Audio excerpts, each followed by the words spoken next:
For 15 years, I was the executive assistant to Victoria Vance, one of the most powerful CEOs in our industry. My name is Alex, and I managed her life, her contacts, and her secrets with absolute loyalty.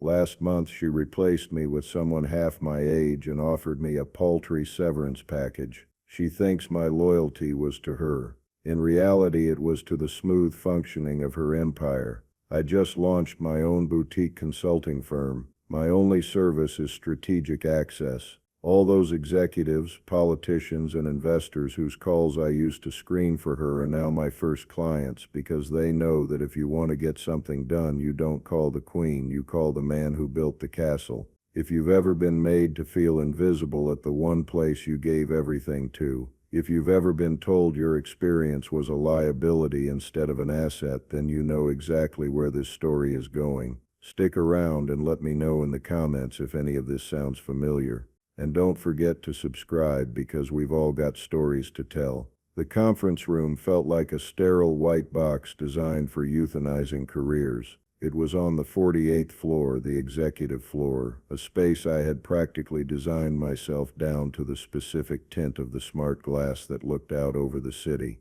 I knew the precise lumens of the recessed lighting, the manufacture of the ridiculously expensive chrome and leather chairs, and the exact temperature at which the air conditioning hummed to keep a CEO in a bespoke suit from breaking a sweat.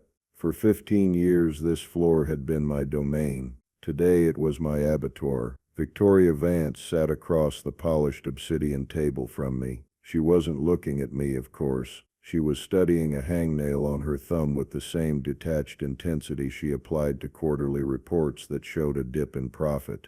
To her left sat Richard from HR, a man whose spine seemed to have been surgically replaced with a gelatin mold. To her right sat my replacement. Her name was Chloe. I knew this because I had seen her resume 2 weeks prior when Victoria had casually asked me to vet this candidate for a new junior liaison role. A lie, it turned out. One of many. Chloe looked to be about 25, all sharp angles and a nervous energy she was trying to mask with a stoic, unpracticed expression. She had an MBA from a good school, and I would later learn a lover who played golf with our largest institutional investor. She was wearing a pantsuit that was a size too big, a classic mistake for someone trying to project an authority they haven't yet earned. Victoria finally spoke. Her voice the same clipped, efficient tone she used to order a corporate jet or fire a division head. Alex, as you know, Vance Global is undergoing a significant strategic realignment.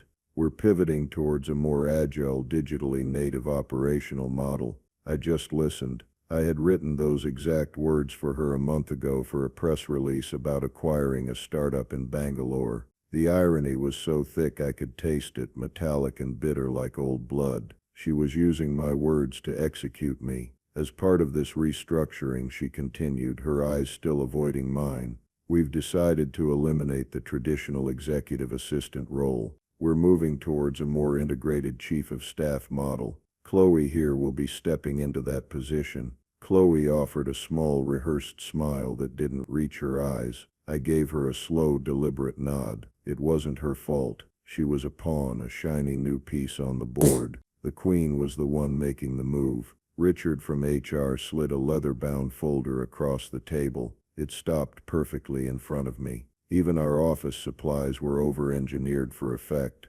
Alex, he began, his voice a soft, apologetic murmur. Inside you'll find the details of your severance package. Victoria has been very generous. In light of your 15 years of dedicated service. I didn't open it. I knew what would be in there. A few months' salary. A legally mandated offer for Cobra health insurance, and a non-compete agreement so broad and suffocating it would essentially prohibit me from working in the entire financial sector on the eastern seaboard. Yes.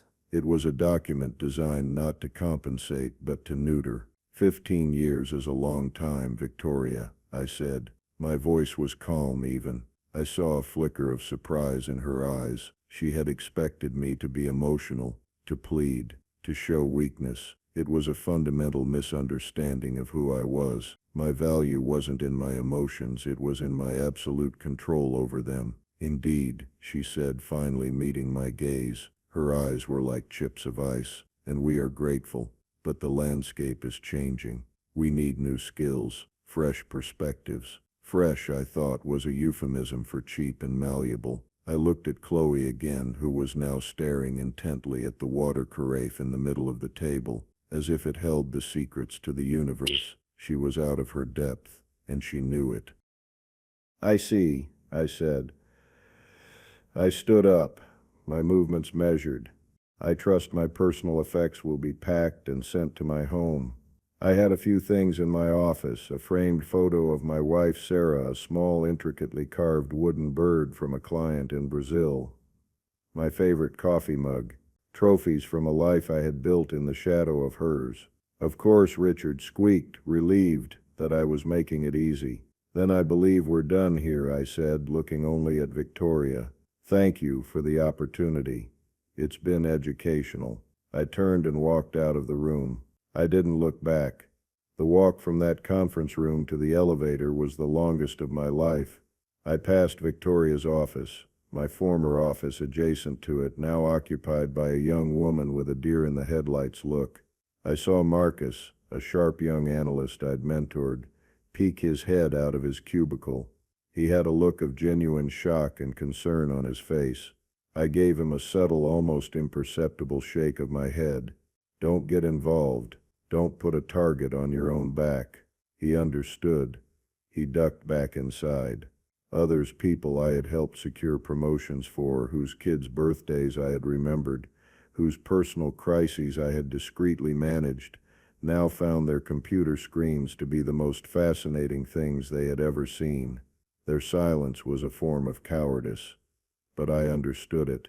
In an empire built on fear, loyalty is a currency you can't afford to spend on the dead.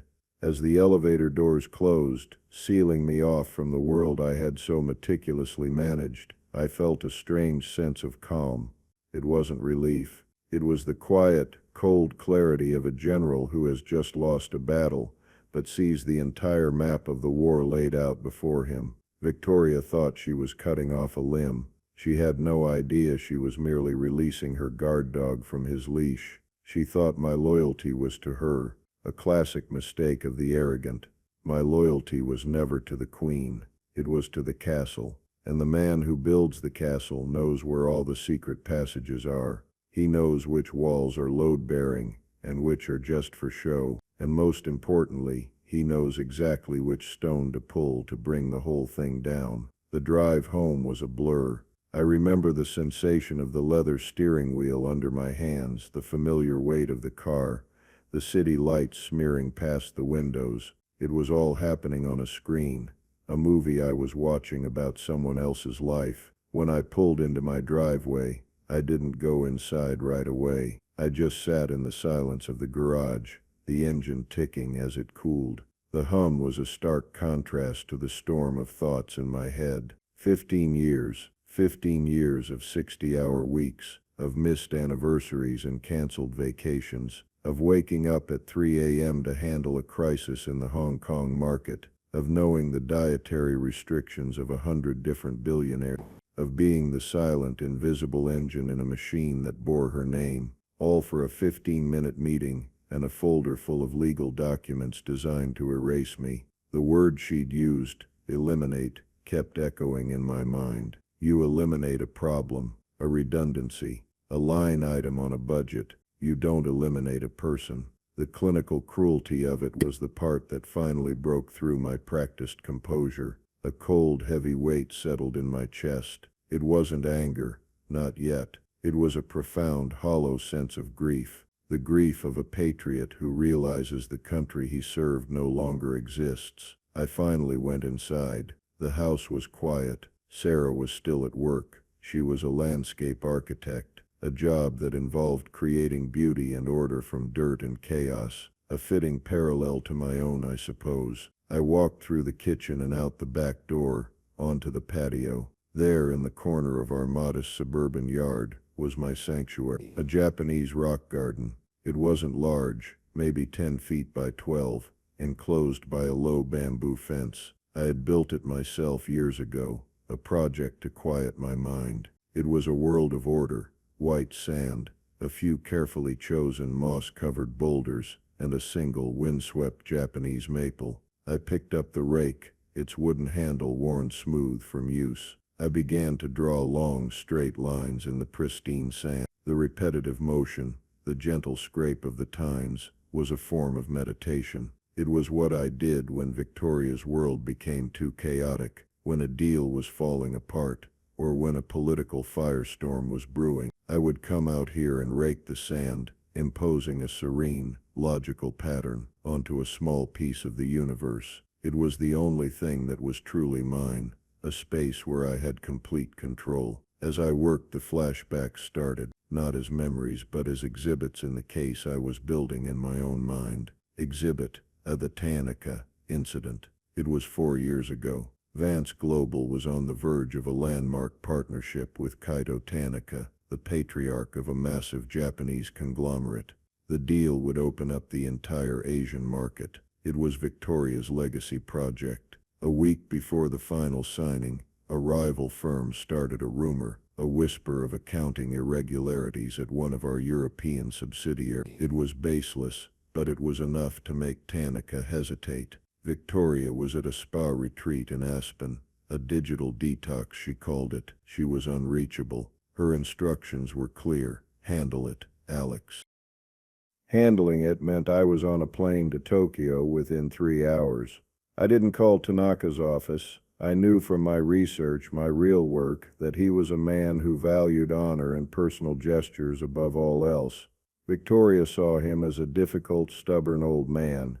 I saw a traditionalist navigating a world that had forgotten his values. I knew he visited a specific temple outside Kyoto every year on the anniversary of his wife's death. I went there. I didn't approach him. I simply paid my respects, left a small appropriate offering, and waited. He saw me on his way out. He was surprised but not offended. We didn't talk business. We talked about the cherry blossoms, about his late wife's love for a particular kind of poetry. I mentioned that my own wife, Sarah, cultivated bonsai trees, a small true detail that forged a connection. The next day his office called. The deal was back on.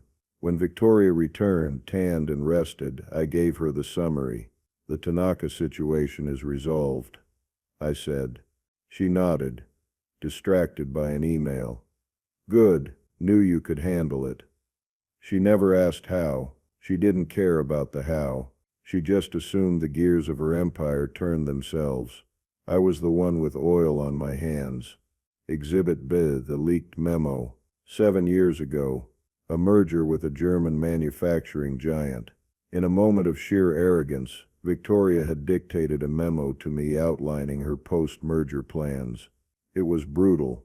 It detailed which of the German executives she planned to fire, which division she would liquidate, and how she would strip the company for its patent portfolio.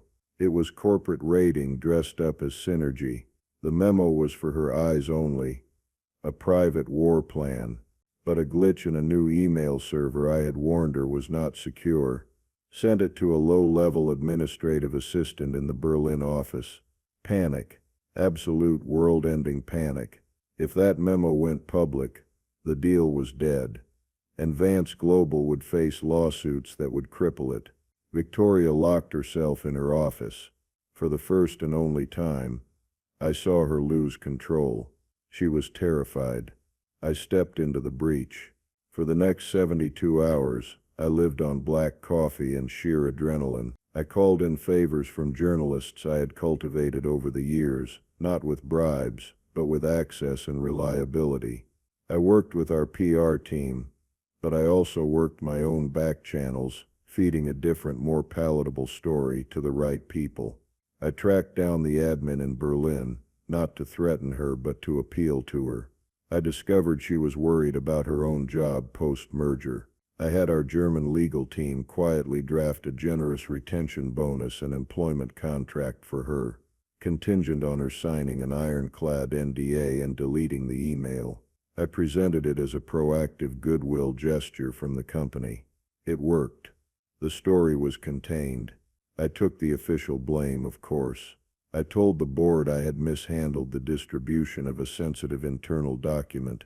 It was a black mark on my record, but it saved her.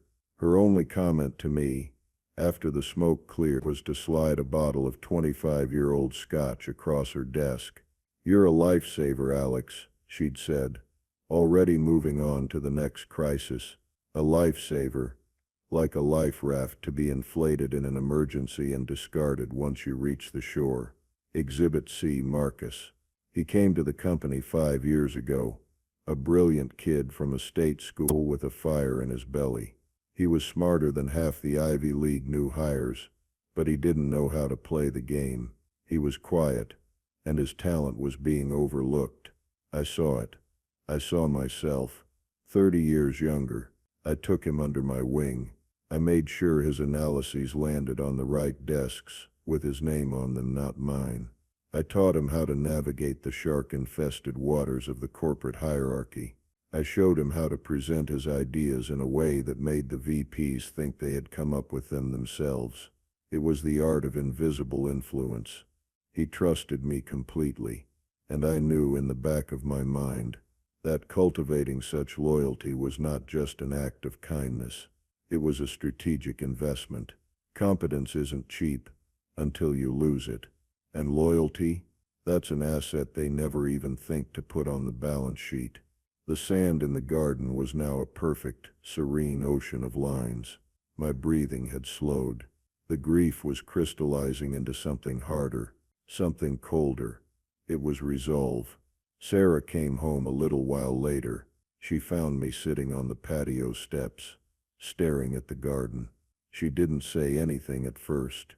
She just came and sat next to me, putting her hand on my knee. She had that look on her face, the one that saw right through the calm facade to the turmoil underneath. "You're home early," she said softly. "Permanently," I replied. I told her everything. The meeting, Chloe, the folder, the walk of shame. I expected her to be angry at Victoria, to curse her name. But Sarah was always more pragmatic than that. Her anger was a quiet, focused thing, and it was directed entirely at the injustice of it all. When I was done, she was silent for a long moment. Then she said, "For 15 years you let her put her name on your work. You built her statues and you polished her pedestals. You were the best in the world at being her shadow." She squeezed my knee. "She didn't own you, Alex." "You squeezed my knee. She didn't own you, Alex. She just rented your loyalty. The lease is up." Her words were like a key turning in a lock I didn't even know was there. The lease is up.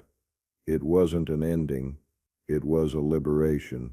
Later that evening, I finally opened the leather-bound folder. It was exactly as I had predicted. The severance was insulting, barely 6 months' pay for 15 years of my life. It was a go-away check, not a thank you. My pension calculations were there too. Terminated 3 months before I would have been eligible for the full executive tier payout. A difference of, I calculated quickly, nearly $1 million over the course of my retirement. It was a deliberate final twist of the knife. And then there was the non-compete.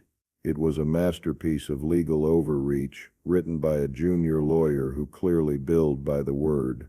It was designed to be terrifying. I was reading it for the 3rd time when my personal phone buzzed. Not my company phone, which had been wiped and deactivated before I'd even reached the lobby. This was the phone that mattered. The number was unlisted from a satellite prefix. I knew who it was. I answered. "Hello, Kaito-san." "Alex-san," came the familiar formal voice of Kaito Tanaka. I heard a rumor, a foolish one, I hoped. "My sources in New York tell me it is not. They tell me you have left Vance Global. The decision was made for me, Kaito-san," I said, keeping my voice even. There was a long pause on the other end of the line. I could hear the faint sound of a water feature, probably the koi pond in his palatial office. "This is disappointing. Victoria Vance does not understand. The foundation of business is not contracts. It is people. It is trust. He paused again. My relationship, Alex son, is with you, not with a logo on a building. And there it was, the catalyst. The spark hitting the tinder I had been laying for a decade and a half. Sarah was right. The lease was up. Victoria thought she was shutting a door in my face, but Kaito Tanaka had just handed me the key to a brand new one. I appreciate you saying that, Kaito-san, I said. More than you know. It is merely the truth, he replied. Keep me informed of your plans. A man of your talents does not remain idle for long. We hung up. I looked down at the non-compete agreement in my hands. This piece of paper, this flimsy legal threat, was based on the assumption that my value was in the secrets I knew about Vance Global. It was a fundamental miscalculation. My value wasn't what I knew, it was who I knew, and more importantly, it was the trust those people placed in me. Victoria couldn't put that trust in a legal document. She couldn't fire it, or buy it, or replace it with a 25-year-old with a good Rolodex. She had just thrown away her single greatest asset, and she didn't even know it. The resolve in my chest burned away the last of the grief. It was time to get to work. The first step was to understand the battlefield. I wasn't a fool. Despite Victoria's arrogance, Vance Global was a corporate behemoth with a legal department that could blot out the sun. I couldn't afford a single misstep. My planning had to be as meticulous as the sand in my garden. The day after my termination, I didn't mope. I didn't rage. I went into my home office, a room Sarah had long called my war room, and I began to build. For years I had maintained a private system, something completely separate from Vance Global's servers. It wasn't a list of stolen proprietary data. That would be illegal, and frankly beneath me. It was something far more valuable. I called it the ledger. It was an encrypted air-gapped database I had built from scratch. It was a CRM of the soul. For 15 years, every significant interaction I'd had with a major player, CEOs, senators, hedge fund managers, regulator, journalists, was logged. Not just their contact information, but their personalities, their ambitions, their fears, their triggers, the name of the college their daughter was trying to get into, the vintage of wine their husband preferred, the policy issue that kept them up at night, the rival they despised, the subordinate they secretly trusted. Victoria saw these people as chess pieces to be moved for her benefit. I saw them as complex human beings. I understood their motivations. The ledger was a map of the human landscape of our industry. It was my life's work, hidden in plain sight. Victoria had access to the company's official CRM, a bloated, impersonal piece of software that told you a client's net worth. My ledger told me their character, or that was the difference. That was my true secret weapon. My next move was to secure my flank. I called a lawyer. Not just any lawyer, but a man named Julian Croft, a specialist in high-stakes employment law. I had vetted him for Victoria years ago for a particularly nasty dispute, and I'd been impressed by his quiet, predatory intelligence. Victoria had ultimately passed on him, calling him too much of a maverick. For my purposes, he was perfect. I met him in his small, unassuming office downtown. It was filled with books, not flashy modern art. A good sign. I laid out the situation, the termination, the paltry severance, and the laughably broad non-compete. I didn't embellish. I just gave him the facts. He read the non-compete agreement slowly, a small, knowing smile playing on his lips. When he finished, he took off his reading glasses and looked at me. Alexander, he said, using my full name. This document is an instrument of fear, not of law. It's designed to make a man of your age and experience feel trapped, to make him take the lowball offer and disappear quietly. Can they enforce it? I asked. He chuckled. They can try. They can bury you in legal fees for a year. But will they win? Unlikely. It's overly broad, punitive, and arguably against public policy in this state. But that's not the point. The point is the architecture of your next move. He leaned forward. They're preventing you from being an employee at a rival firm. They've forbidden you from soliciting clients of Vance Global, but can they stop you from opening your own independent consulting firm?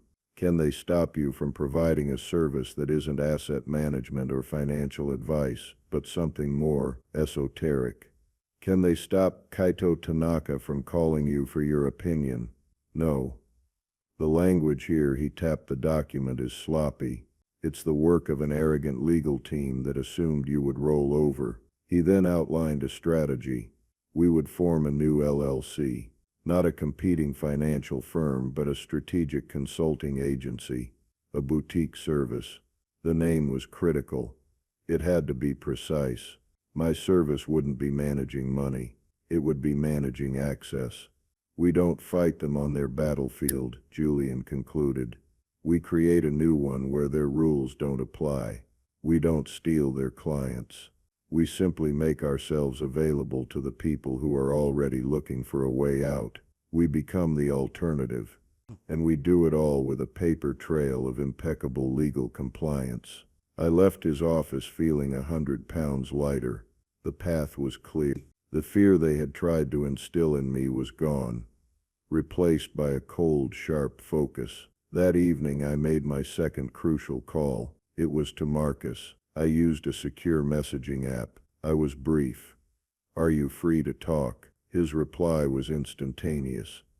Always for you, Alex. We spoke for an hour. I didn't ask him to be a spy. I didn't ask him to steal anything. I just listened.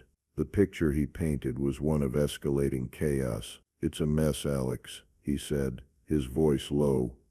Chloe, she's drowning. She doesn't understand the workflow. She thinks your job was about managing a calendar. She doesn't get that the calendar was the result of the job, not the job itself. She's all theory and no practical application. She keeps talking about optimizing communication synergies, but she can't even get the CEO of a major pension fund on the phone because she doesn't know you have to go through his golf pro, not his secretary. I felt a grim sense of satisfaction. It was exactly as I had predicted. Victoria is losing her temper. Marcus continued. She's used to a world that bends to her will. But you weren't bending it, Alex. You were anticipating it. You were laying the tracks down just before the train got there. Now the train is barreling ahead, and there are no tracks. She's screaming at people. Morale is in the gutter. She tried to organize a call with the German team from the old merger, the one you saved. She couldn't remember the name of the main executive. She called him Hans. His name is Klaus. Has been for 60 years. This information was gold. It confirmed my thesis. Victoria was the face of the empire, but I was its central nervous system, and she had just performed a full frontal lobotomy on her own company. Be careful, Marcus, I told him. Stay out of the line of fire. Your time will come. I know, he said. Just tell me what you're planning.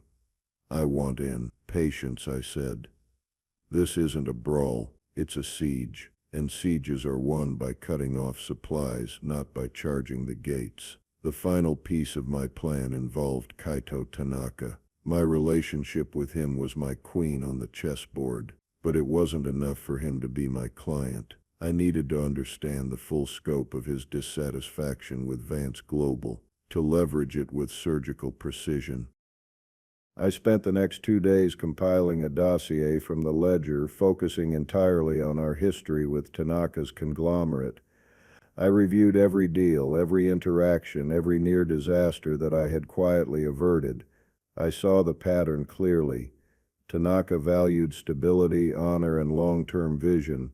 Victoria, in her relentless pursuit of quarterly growth, was constantly pushing for high-risk, short-term ventures that made him nervous. I had been the buffer, the translator, the one who framed her reckless ideas in the language of prudence and respect that he understood. Without me, he was left dealing with the raw, unfiltered Victoria, and he would not stand for it for long. The specific leverage point was a multi-billion-dollar infrastructure project in Southeast Asia that Tanaka's firm was co-financing with Vance Global. It was a complex, delicate deal with enormous political sensitivities. I knew from my notes that Tanaka had only agreed to the partnership because I had personally assured him that I would be overseeing the relationship management aspect of the project, insulating him from the political maneuvering of the local governments, something I had done for him a dozen times before. With me gone, that assurance was now void. Chloe, with her MBA and her textbook knowledge, wouldn't know the first thing about navigating the labyrinthine network of family ties and informal agreements that really made things happen in that part of the world. Victoria would try to use brute force and money. She would fail. The deal would collapse. And when it did, Tanaka wouldn't just pull his funding. He would see it as a breach of trust, a personal insult. He would pull everything.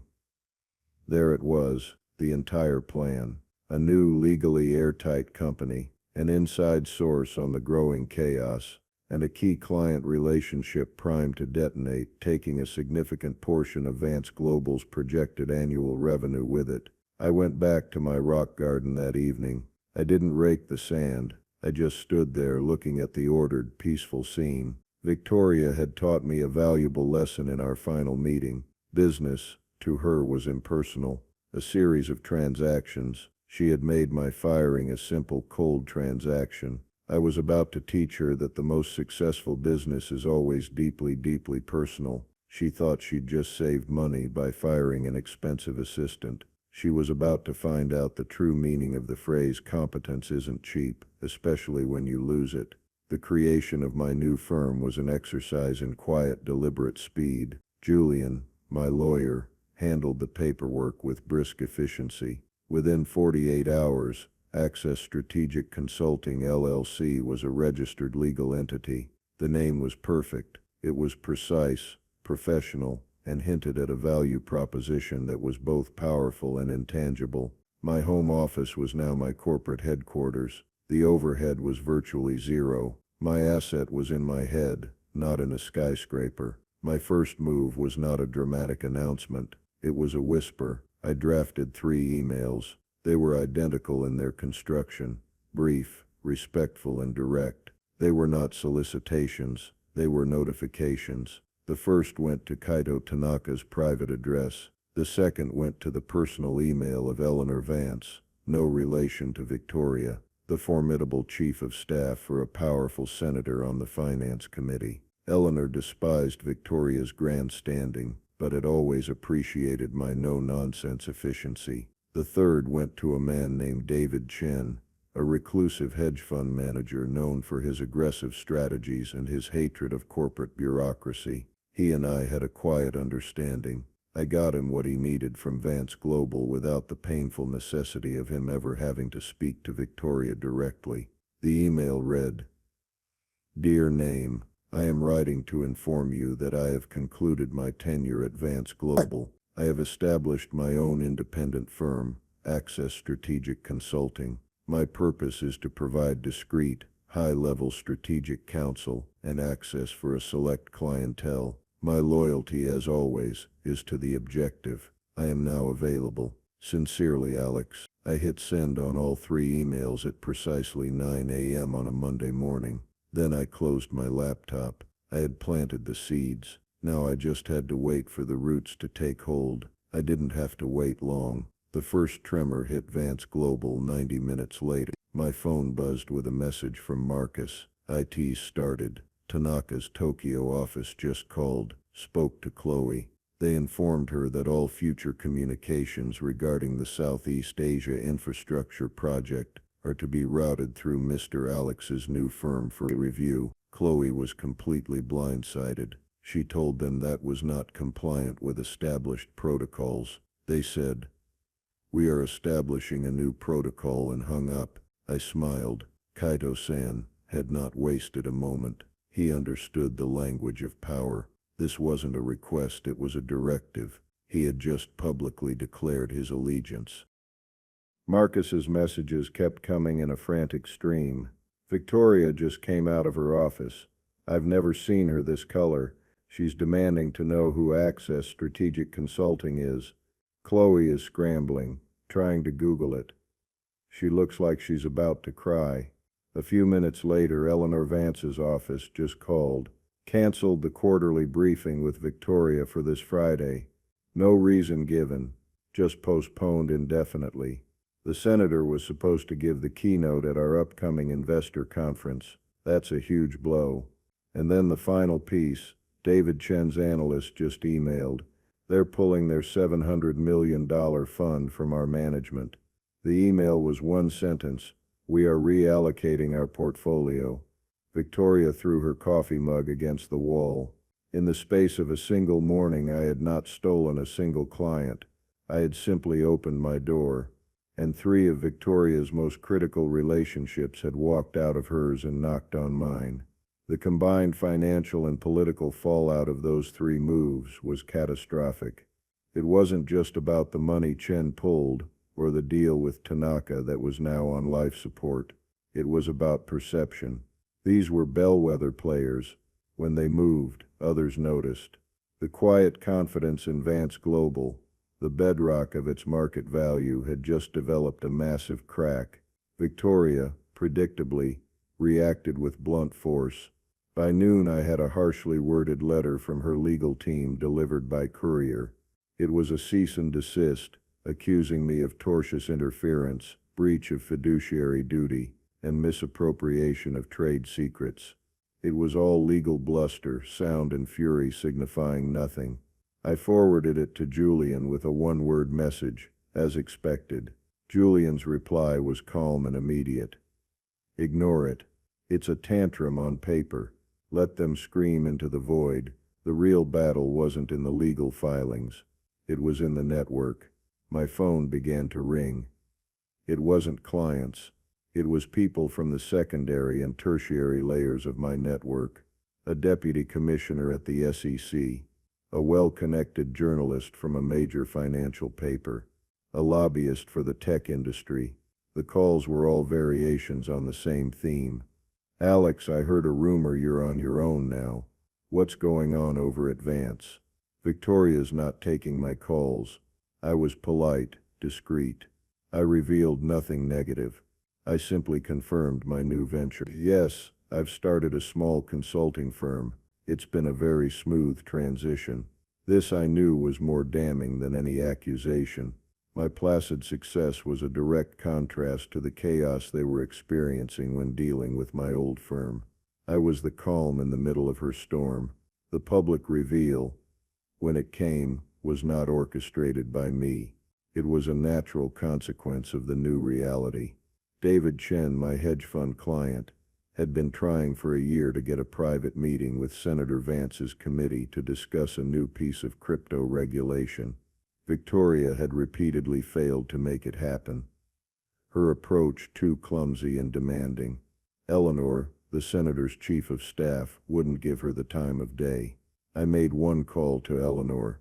Eleanor, David Chen has some insights on the new digital currency bill that the senator might find valuable. No agenda. Just a conversation between 2 sharp minds. I can facilitate. Done, she said. Send me his availability. The meeting happened 2 days later. The next week, a small influential online newsletter that covers the intersection of tech and politics ran a short piece. The headline was, "The Kingmaker's Gambit: How a Quiet Meeting on Crypto Signals a Power Shift." The article detailed how the crucial meeting between Chen and the committee had been brokered not by a major firm, but by a new one-man shop called Access Strategic Consulting, run by Victoria Vance's legendary former executive assistant Alex. It didn't accuse me of anything. It simply stated the facts. But in our world, the facts were an indictment. It painted a clear picture. The man who used to open doors for Victoria Vance was now opening them for himself, and they were doors she could no longer walk through. The silent takeover was no longer silent. The entire industry was now watching. Victoria thought she was playing chess, but she had just discovered to her horror that I was not a piece on the board. I was the player on the other side of the table. and she had just tipped over her own king. The article was the tipping point. The article was the tipping point. It turned a private internal crisis at Vance Global into a public narrative of decline. My phone didn't stop ringing for a week. The calls were no longer just from my inner circle. They were from the next tier of the ecosystem. Mid-level executives, portfolio managers, analysts from other firms, all of them wanting to know if the rumors were true. Is Vance Global unstable? Is Victoria losing her grip? Is Alex the new nexus of power? The most important calls, however, were from inside Vance Global itself. The first was from a woman named Maria, the head of the and a research division. She was a brilliant, no-nonsense strategist whom I had championed for years. "Alex," she said, her voice tight, "I need to talk to you. Off the record. We met for coffee at a small, out-of-the-way cafe." She looked exhausted. "It's untenable," she said, stirring her cappuccino with a furious energy. "The leadership vacuum is total. Chloe is trying to implement some agile Scrum framework she learned in business school to manage geopolitical risk. It's absurd. And Victoria, she's paranoid. She's pitting departments against each other. She sees spies in every corner." She leaned in closer. "Two of my best analysts, the ones you mentored, Mark and Sarah, they're ready to walk. They have offers from a competitor, but they told me this morning they would rather work for you for less money than spend another day in that toxic environment." This was the moment I had been waiting for, the talent exodus. I had never actively poached a single employee. It was against my code and legally perilous, but I didn't have to. Victoria's reign of terror was doing the work for me. The best people weren't leaving for money. They were fleeing a collapsing state to join a new one built on a foundation of competence and respect. "Tell them to be patient," I told Maria. "Tell them to secure their offers, but to let me know before they sign anything." She nodded, a look of immense relief on her face. "They'll be glad to hear that. As for me, Alex, when you're ready to expand beyond a one-man shop, I want to be your first call." "You already are, Maria," I said. The talent bleed was starting, but the client bleed was about to become a hemorrhage. The Southeast Asia infrastructure deal with Kaito Tanaka was officially imploding, just as I'd predicted, without me to act as a buffer and cultural translator. Victoria's attempts to manage the relationship had been a series of unmitigated disasters. Marcus fed me the updates. She had tried to strong-arm a local official who turned out to be the cousin of a powerful minister. She had insulted Tanaka's top deputy by dismissing his concerns as operational friction. She had fundamentally misunderstood a dozen points of etiquette and honor that were, to Tanaka, more important than the fine print of the contract. The final straw came when Tanaka requested a simple face-to-face meeting to clear the air. Victoria, trying to project power, sent Chloe in her place. It was a fatal mistake. To a man like Kaito Tanaka, sending a junior subordinate to such a meeting was an insult of the highest order. It was a declaration that he was not worth the CEO's time. 2 days later, the official termination notice arrived. Tanaka's conglomerate was exercising a clause in the contract, a clause I had personally drafted years ago, which allowed for withdrawal due to a material breakdown in partnership trust, and was pulling out of the deal. The project was dead. Vance Global was on the hook for millions in preliminary costs, and worse, its reputation in the Asian market was in tatters.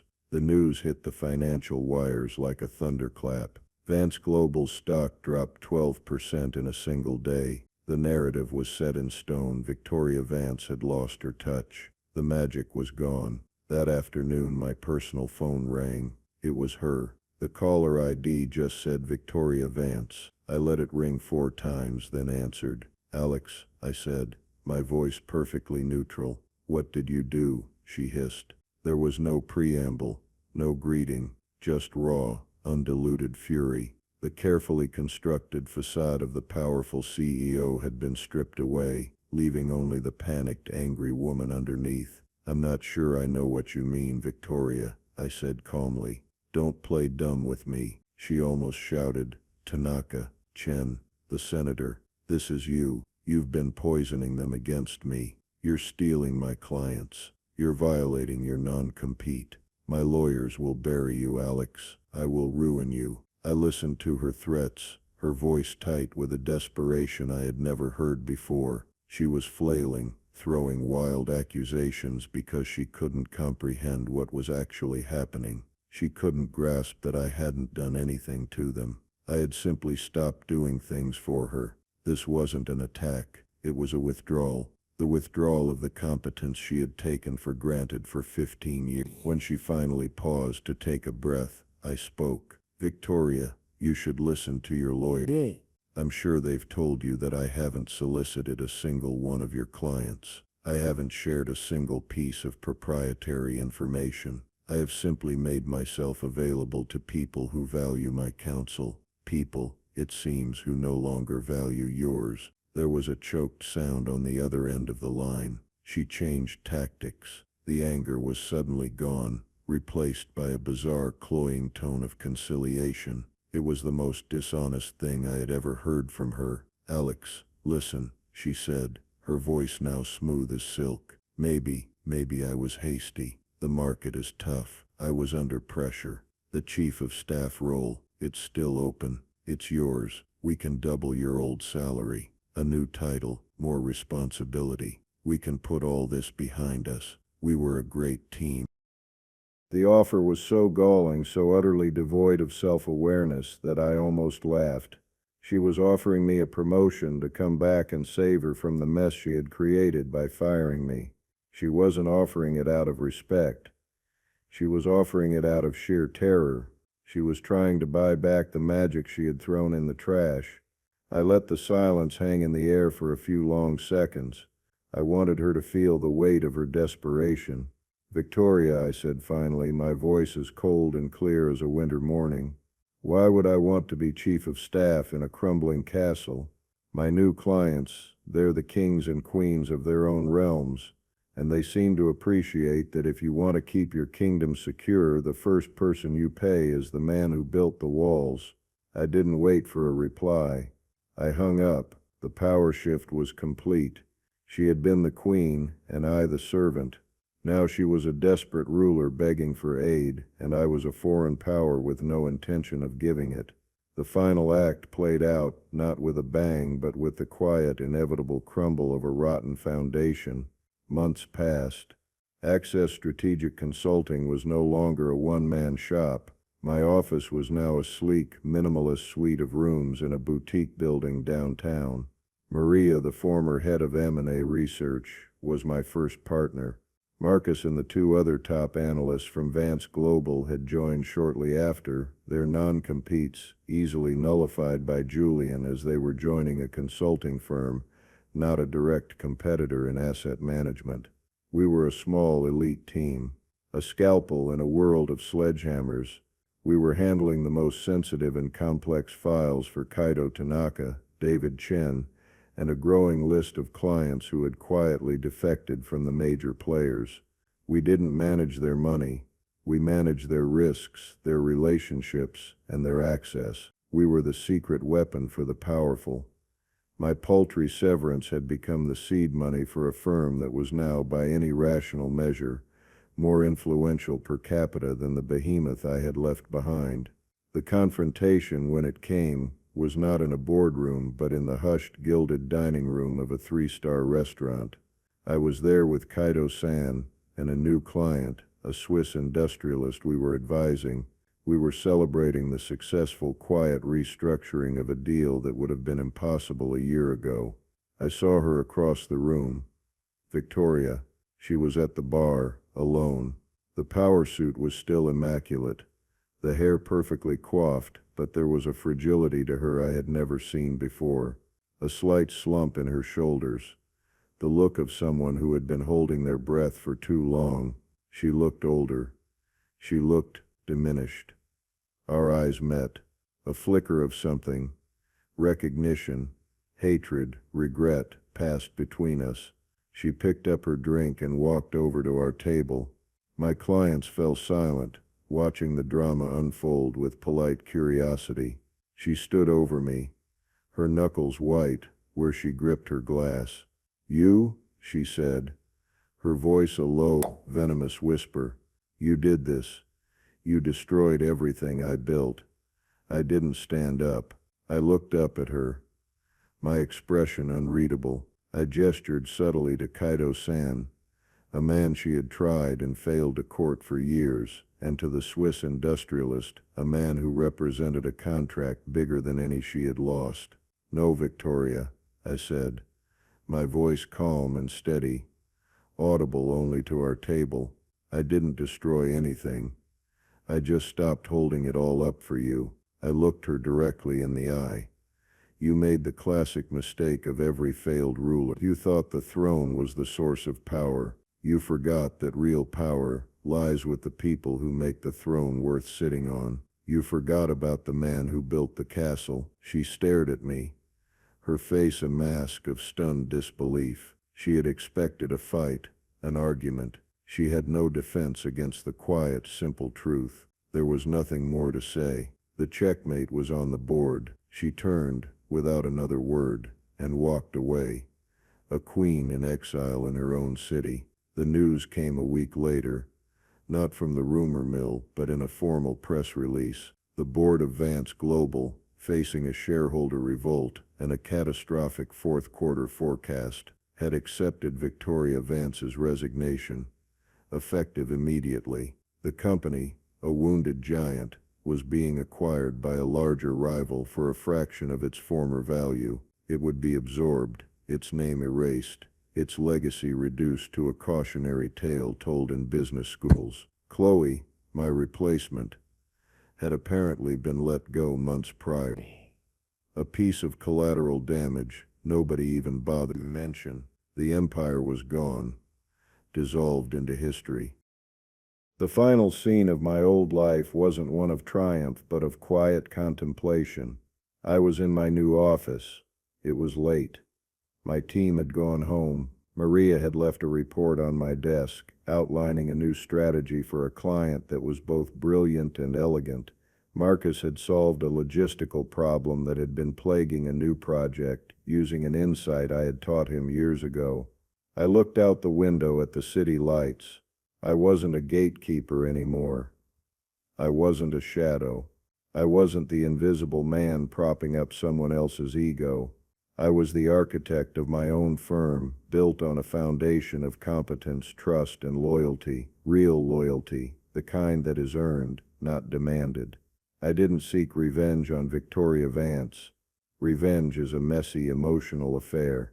My victory was colder, cleaner, and far more complete. I simply allowed the system to correct itself. I let the natural law of the corporate world play out. The incompetent are eventually exposed, and the arrogant are eventually humbled. I just stepped out of the way to let gravity do its work. They say that living well is the best revenge.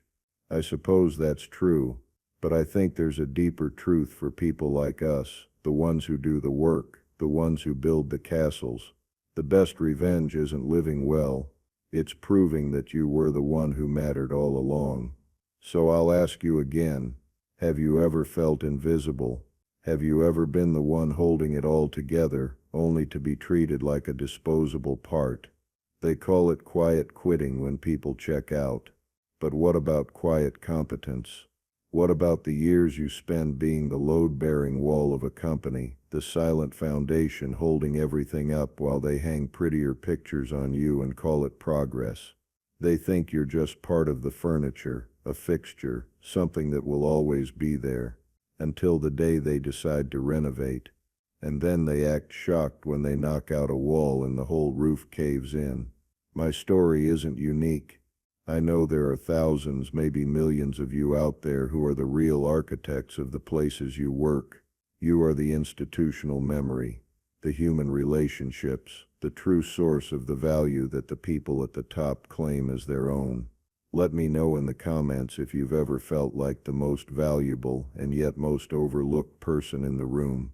Share your story, because these stories need to be told. And if you want to hear more about what happens when competence is finally rewarded, when the quiet ones finally get their due, make sure you like this video and hit that subscribe button, because loyalty is a two-way street, and when one side closes the road, you have to be ready to build your own highway. And believe me, the view from here is so much better.